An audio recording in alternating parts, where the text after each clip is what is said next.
na mosima Jimmy mugu parliament won kwasiafo Jimmy for muwa stupid people NDC for kwasiafo Jimmy for mo Jimmy nti ekuro bi ntina Ghana ho a friend Bawku ho de obi atimi ye de ope abra police panyin ekogina akọ patch o mabobọ dam Twene Jonas abe brasti IGP abe DIGP atamu pa ene John Mahama maka to se sebe eye Jimmy ana yenkwase akeka abusia beef be air for foroba ayese eye sofu Kumchacha sofu Penyah Kumchacha 1,000 so onim ne ya Kumchacha we obi a wako beef empre bebrebe he woni afia hwa senga enya woni nipa bebrebe enya o media ne so omu ne obi ni wa Kumchacha wait 2050 Kumchacha da uri Kumchacha nya beef obedi fetiu Kumchacha edin ntokwa ne beef ye o de akofa Twene Jonas emfichire asem wa Twene Jonas ebe kan concerning Bawku sensenize obe fire Mahama any IGP Yohonu edidi wo matem no Kumchacha awe ma counter defense no so be ke kana adwene pa de akire Twene Jonas in a hard way na we san way eye beef na chase in this video me hu asem a Twene Jonas e kan ye ene de Kumchacha so ebe ka kire Twene Jonas aha yi Penyah Block Media mesro say ene de mo obe like video da over subscribe button so na be click the notification icon for latest updates aba kire wa adwene de ama me e wo comment section mesro so baswa no share video na manu aso enya bi ahwe. This week I'll be giving updates on what is happening at Bawku back to back. Who the echo. Now by last week Thursday and I believe I'm telling say IGP Yohonu Christian Yohonu echo Bawku hon mo senka ya or pass me Bawku ya no. Nen se mo de call ya na say anto mabru ni trimu ye. Of the Republic of Ghana, I bring you greetings from the Interior Minister. I bring you greetings from Defense Minister. And the greetings from the majority leader in Parliament, who is the son of this area. I had a lot of consultation with them before coming here.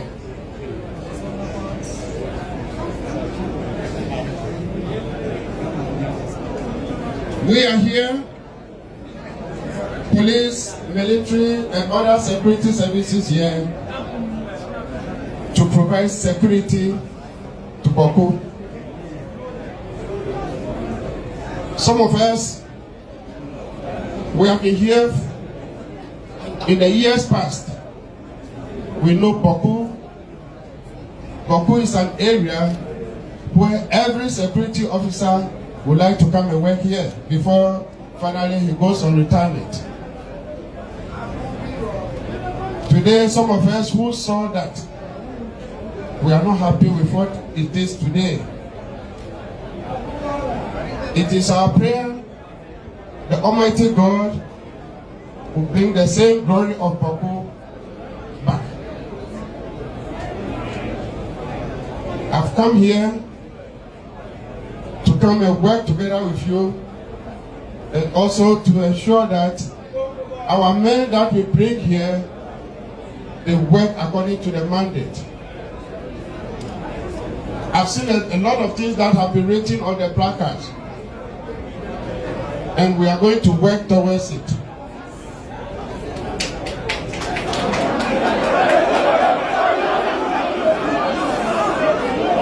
We are going to make sure that your concerns as you have shown on your placards, we are going to work according to it. We want everything that is worrying the people in this area about we, the security over here. Let us know. Just put your grievances to the overlord and they will receive it. And we will make sure that we will correct those things urgently. Just forgive us. We have provided security in many other countries. Our duty is to be neutral. And to the best of we, the leaders in Accra, because of that crowd, even heated at him.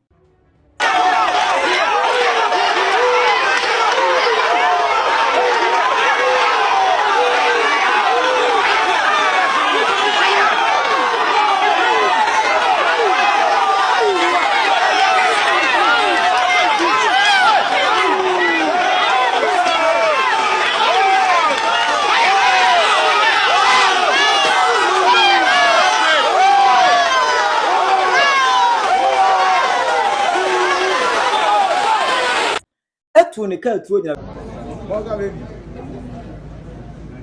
zo pesa so wa boy obwa wa kan ni na yeah hina mu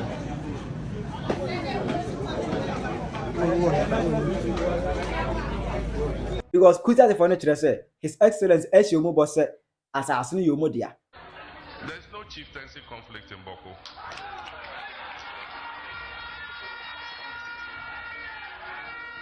There cannot be two kings in one kingdom.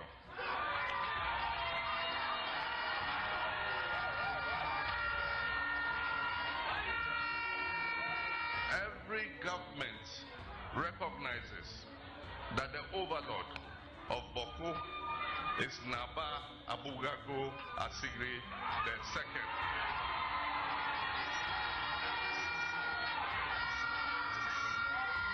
And that's why I say there's no conflict, no chieftaincy conflict. And so peace in Bawku is going to be my priority when I become president.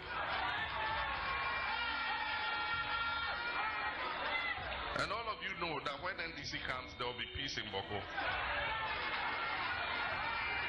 So budi ade. Eti IGP Uba nansenka Uba no Uba yenke expect senka for kusia se hene.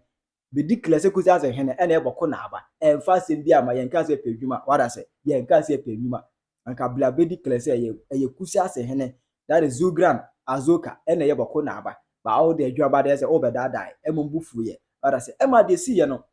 Nanka Ghana fo ni bi adwene se Ghana ha nyina police panyin IGP mu ana aba ho ana matuma tunu tuo de at least enka wasn't get me who be kakra wasn't at least police for timi ko na so for timi ko ransake kulo no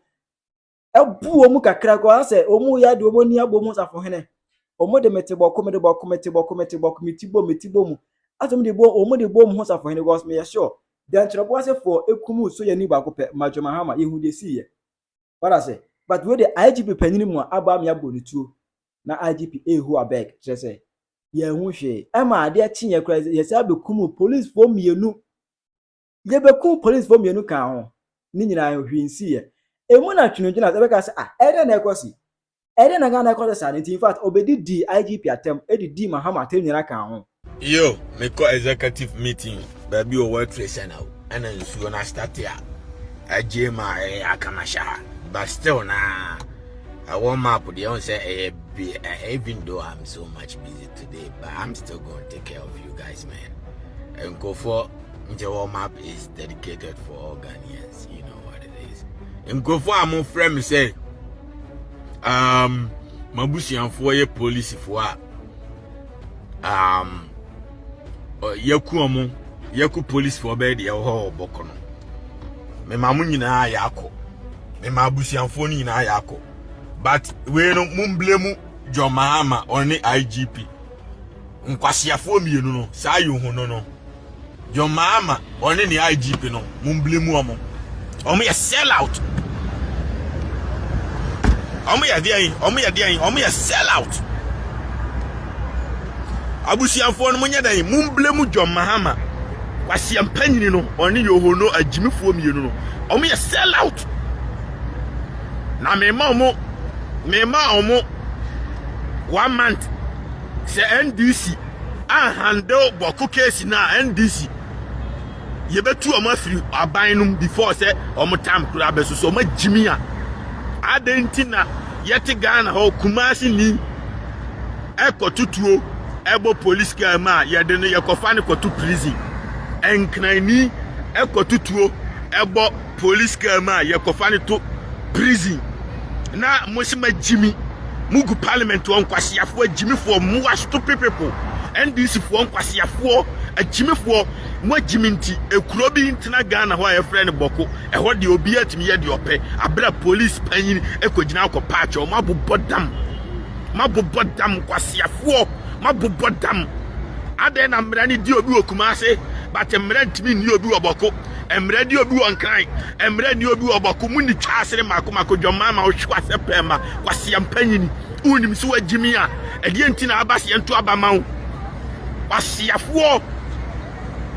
And no one say, I feel more friends say Ghana, police for na busuanfo frem say ku an ye ku ma de ntia because police panyini no e the bulletproof car ko ama bokofo no atutu abom ama ono de wanwu ne kwasia oti bulletproof car mu ama okopacho a movement ya tutu aboka mu no at once by force obi pe woku a ye nkopa ni pakrona chawo oye criminal for reinforcement no mumra na munkwachi di pakura arthritis obeku police panyini no ehona munya na prison sometime nya prison so anma boni to akuno no accept example am obi ahu say untimi mfa mra show nsem o manum aden magimi sa Canada my time was say I am everyone minute to be by myself of course minimum BMW competition in and Yamisha Bruni having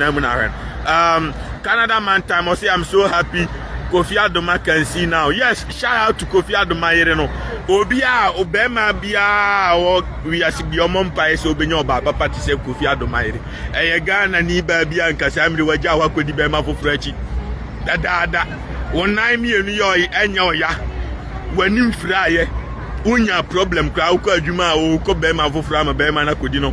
Ana utukwaya campus when you fra wani ehun ade Kasamri Bema no nka samiri wa kukuru akosi wa busuanfie da bibini ba enti shout out to Kofi Adoma Yere wa ya ade na we set example ma Kofi Adoma no say si ana nyame adoma hu ade no everyone minute bia school bus na mo oba na me ye adwuma na emma America so behwehwe me bio no odwan America ne save wani no yensu ye nipa ye mpanifo ne omo nane muwa nkowu ombetimi aye hospital ni bi wa ekrom na bibini su ye nipa ye betimi abuild the hospital ni bi na bibini su ye nipa na medonya me say John Mahama ojimi a NDC ye betu me ye 2 NDC say police for mako 20 wu e wo Bawku a medonya me ye 2 NDC aban medonya me na me ka che John Mahama mo send video ni ma no wasia de ne magimi sa enkran soja fo guo police for Kumase, soldier for Kumase, Keko soldier for Guo, Sunya soldier for Guo, Abua, Omuji pay yadai, Omuji pay yadai, Adai Namusi, Somuna Kogubo, Nadi Osu a Beman, Oji to an Oji to a money to Kuno, Aden Majimisa, America. Nano, Uja for Baye. Trump buy I be before we are multi group among social meku among any part 20 police one koku among instantly some might to two or moku among one koku bi it will be what Bawku so jimia aden na mumfa soldier for kokrom wona mu koku among nyina o mu ni wi ase a one koku police ni bio one as you ni obi nya I wunya understand ya koku obi tuo adom ya muwa na gubaku omu ya muwa na gubuko aden asasi ni Kumasi anya manso ho court ni wiase omu ya muwa na guwa aden na mu magimi gu parliament wasa aden Yohonu we ya kwasia uti pasese botan wanim se nantwibini kwasia mpanyini sa ne ye police adwuma kwasia usadi ye police adwuma awudi jimi atena se am ye ku police won se nkokoma because we sell out ajimi fuo obi a hye no kra no Yohonu we are kwasia mpanyini we sell out. There will be soon chance the MPP NDC is far better than MPP kwasia maka MPP asema kwasia international mpanifo ya nya mu ajimi fuo ye law and order e wo man mu voice na mi amai back no ye law and order law ne kire say o de mra kokum ni pass ye kum bia na ye chutum na obi tiboko say me mitime twitu okobu police ni na me nam ho na obi entime cheme na muwa wegu parliament na me gina omo so awdo kwasia be gina say MPP asemu ni twa asere wate abua aden obi tikumasi kokum ni pa ni akoche no na obi tinkran kum ni pa ni ache no obi tikep kos kum ni pa ni ache no na obi timitira Bawku say me de be kum ni pa kofi mu ni twa asere aden amoya muwa kwasiafo ade Bawku no omo ye nkraman ne guo omo de omo nya ni pa omo ntimi ni mra so everyone minute bi aban bass na top view na nam Nyamisha Broni ntimo obi amfa ne kwasi MPP NDC say mra ha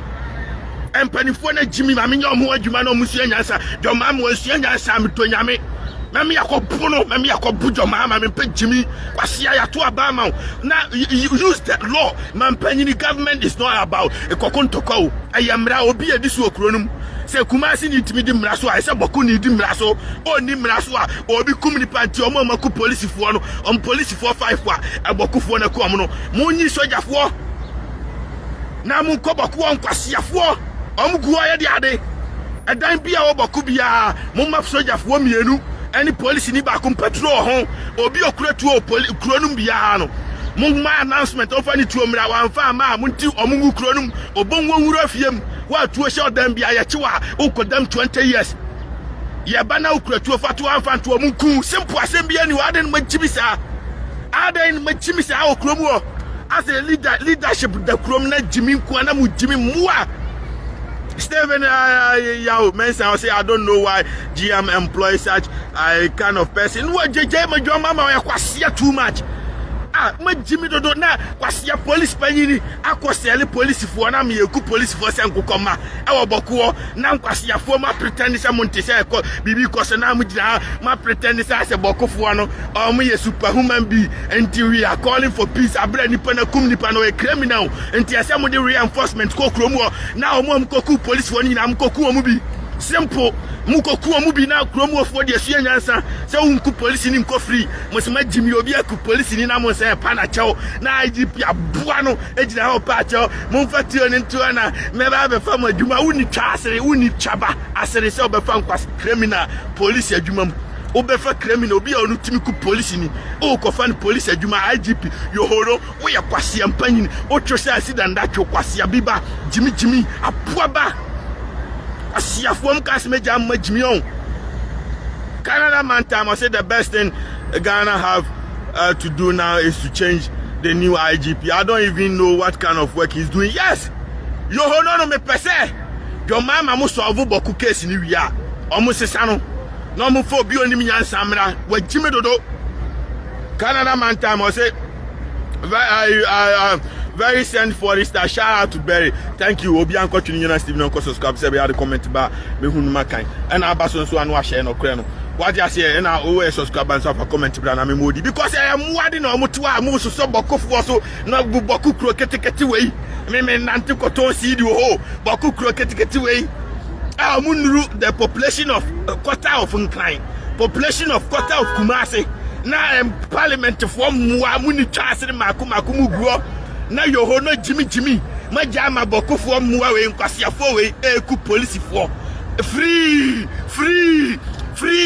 na ye wo mra wo man no ma chese untimi koku police ni nko free na mra ni ntimi nya adwuma Bawku ba mra ye adwuma on Nkran na ye big no muni twa basere Joma ma kwasiya kan soja fo ko Bawku sesi aboba ko Jimmy ko nam yes sir soja fo police fo be 20 wu amidonyame Joma ma wo be ja konya na to Ubeja de be sure Ghana no ubeja konya na to aden ma Jimmy sa Kumasi ni mraso Nkran ni mraso na Bawku ni nya de ope ade amabu bodam enti yesia no mo fresh soja fo wa Ghana nyina mun ko ja mun wo na asante hene mun tie me ye abrafo na mudi asante hene chi na mo si asante hene na ko so wo case no this case no mo tututuo no madane mwa no mo tututu a ai John Mahama kwasi ampanyin ne Yohonu aboa no agigi o mo so ama mo tututuo ku police ni no me mama mfa asante hene ko no obi akoku no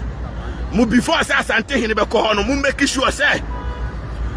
adan bia wo bia mo di soja fo asarande dan no ho no mo di soja fo di ka kokro obi afie because Bawku e kro ketua bi o eye kro ketua bi me makoho akoton si di kro ketua bi enti one day job one day soja fo betimi awura fie biam ayi obi agitu obi afie obi ansam ansa na mo de aya asante hina ko because Jimmy no ma Jimmy wo minim de ti amoya mo o enti parliament won tafo bebreba mu go enti mu nyina ma Jimmy eti ade na moya mwa mo build akaida fo mo build buku hala mo Ghana ade na ma Jimmy emwa enkwasiya fo say obi ti go say me makoku police ni ko free and na police fo na busi afo frame yo musu say small boys ya enu yaku amo because I Yohonu se mo obi anku Bawku ni but Bawku fo de etimi ku police ni mu ni twaba asere muni ni twaba asere me donyame se John Mahama se mo nsua nyansa o waban me tu no me na me ka kire o wansua nyansa aban ni ye betu no me tu agu Twene ma mun control bako no se ma jimi a mo so ye nipa mo ja gu omumu ti se de bigu asantini mu mo ja gu omumu ti se de bigu mfantimu ni mu mo ja gu obi mu omu ko school omu sua ABCD. They know the law and order. School bako ye kuro school ko school ko sua de they know the left and right na mo na ma jimi na mo jiji taso amena bon na mo ye mua asia obi obekum nipa bi ase mu kuni bi physical no bia okromo bia dey set example say me ko kum nipa dey na me say me ko because me ku no mbeba ba hwe bia kum bi simple ne ma jimi dodo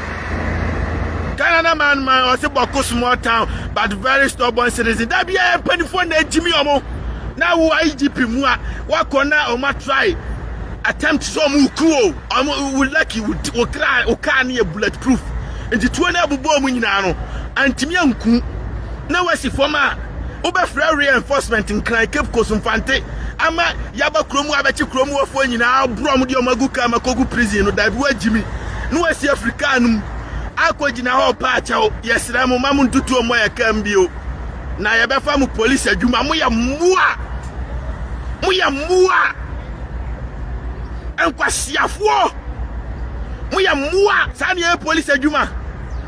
a moment to be a try so be cool na hona okodam straight ade na mo jimi sa omu na jimi shisha mo jije taso amata bon enti na me kache John Mahama no so onim no won fa ne kwasia oni na bere wa no kwasia fo mielu mo anya adwuma ni ya me atuma ban no me na me kache mo di o mai di kasa makasa na mama kuro we ya jimi fo kwasiafo egu Bawku omo afiafi no mu ku Ghana police fo ade ya ma jimi na kwasia obi timi de ne peku police ni ko free a e man no how are we safe police ni clash da and citizen ya dia no be ye ade ya ma jimi na mu gu parliament wo mo stupid people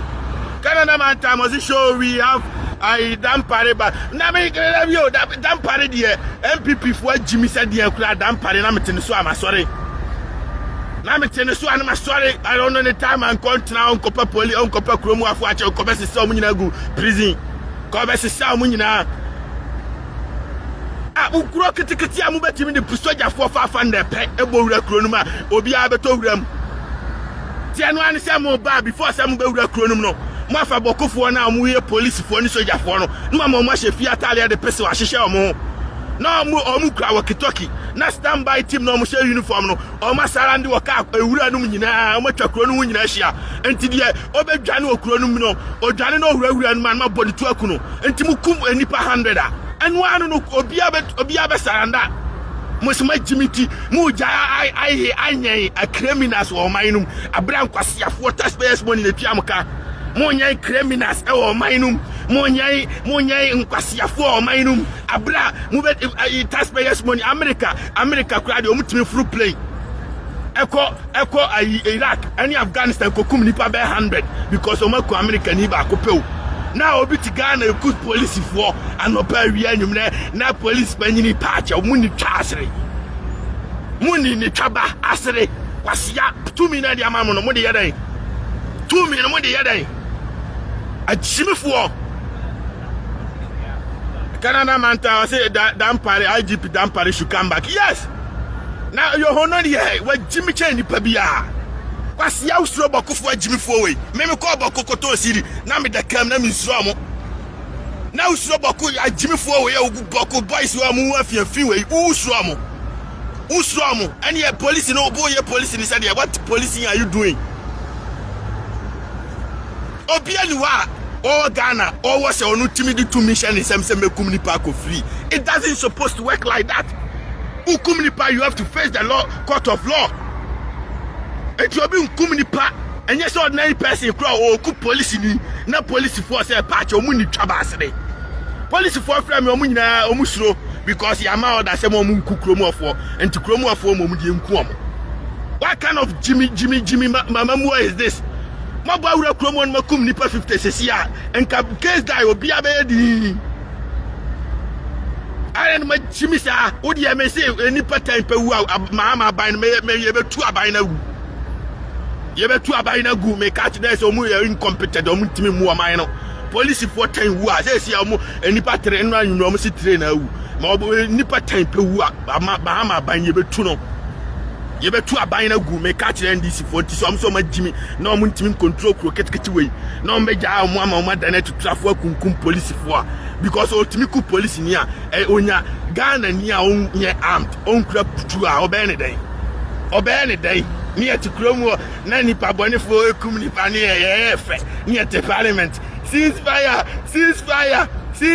muni twa basere ni etua taxi ma soja etua taxo e hwe soja fo na omugu baras kwa but yetimi yi soja fo free Ghana eko la be ya say omunko patanto kwa omunko peacekeeping na ye sika na etua omka no entimi mo ye ho ban maintain peace we krom mo ye mo na mgu parliament wo kwasia for stupid people. It's not a joke anymore. Obi a share no kra no. Canada man time so all Bawku citizens have to be arrested now. And your Bawku phone now. And your group ke to abi na ejimi. Bawku phone ni papa.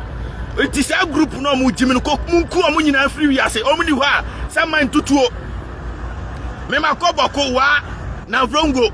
Makoto sidi wo ho nyina. Enyo omu nyina edipa bonefuo bi. Ena omu fifiri boken na hono ma be wura mu jimi. Won enti se mu ku amu ano message ni be ko boken na Ghana de ojimi on be ku o. Ghana de ojimi on be chewo. Ghana de on be police one ya hard. Send this signal ko say kim e be peace. Every 1 minute be abai machine. Enyo obi oti Bawku na ejimi o. Eye group ketua bi na ejimi ntina me ya say John Mahama mu gu parliament on kwasiafo atua mo kata space money hwemo ajimifo wo de ma me uso obi di asanten na kwa mu ye ma obi koku asanten na me donyame John Mahama nso bewu me ka kratia no se mu jimi ma obi koku asanten na kwasia madwuma o nya asanten na dwuma aya mu madwuma se mu be yusu asanten on control police in control soldier onyo na maintain peace wo Ghana ho. And to say if you move digital swam and a bon kwasiafo abram betimi de reinforcement akwa kokum nipa bonefo enipa 20 na ekratu a munku amu wi a hwan na ekratu oni bio hwan na ekratu oni bio hwan na ekratu bio musima jimi na mbetena wo de mesi asante hini wu John Mahama nso bewu me ka no kra asimo na Twene Jonas ebe kan no ana so Penyah Kumchacha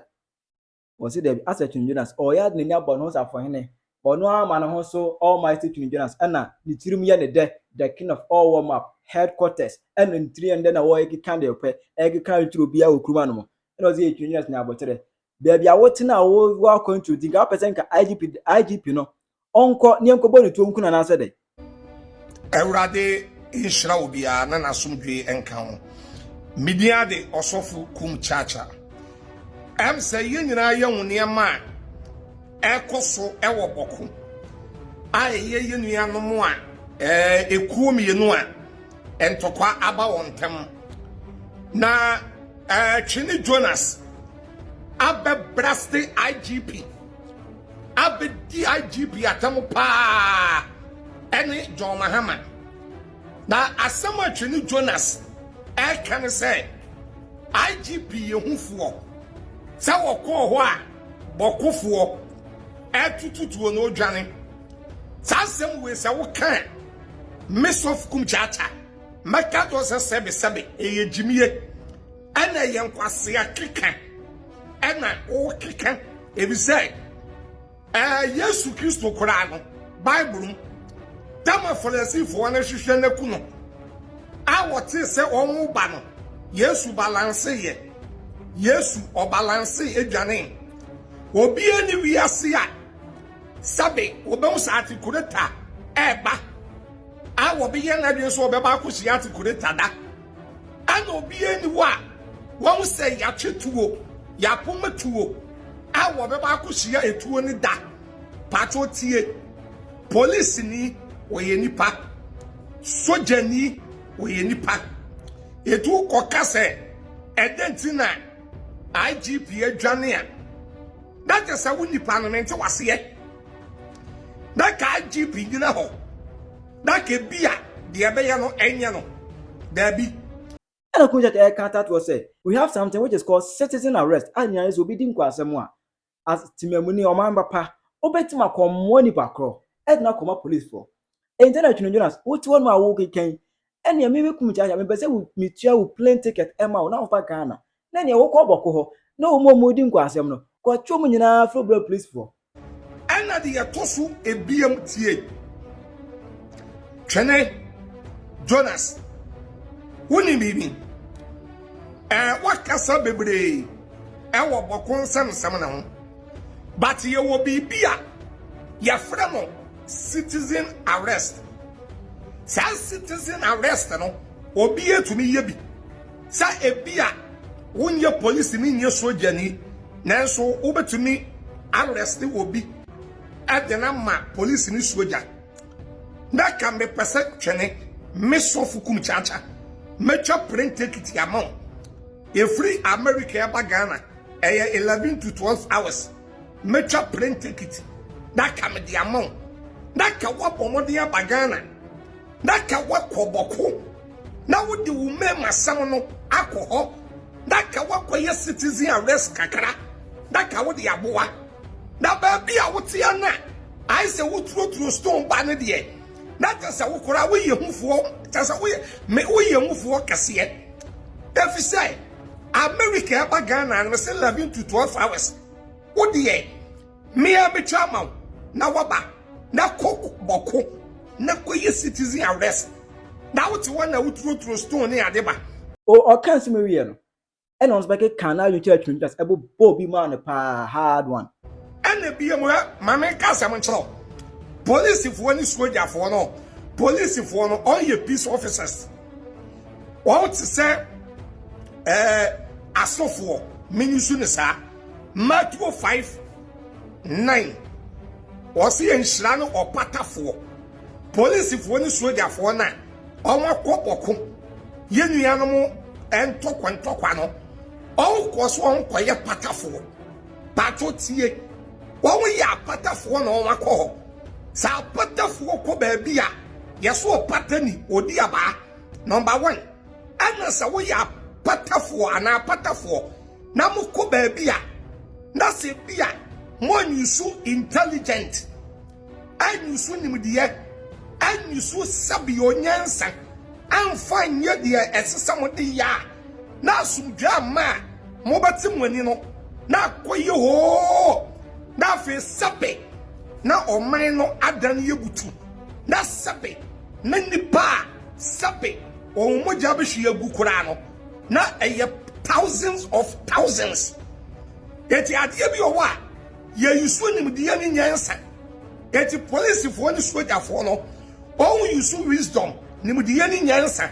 eti na IGP eno on kasa wa abotiram entoboasem awone ayenfo mpanifo no edi nkomo se de be asomdwe beba thank you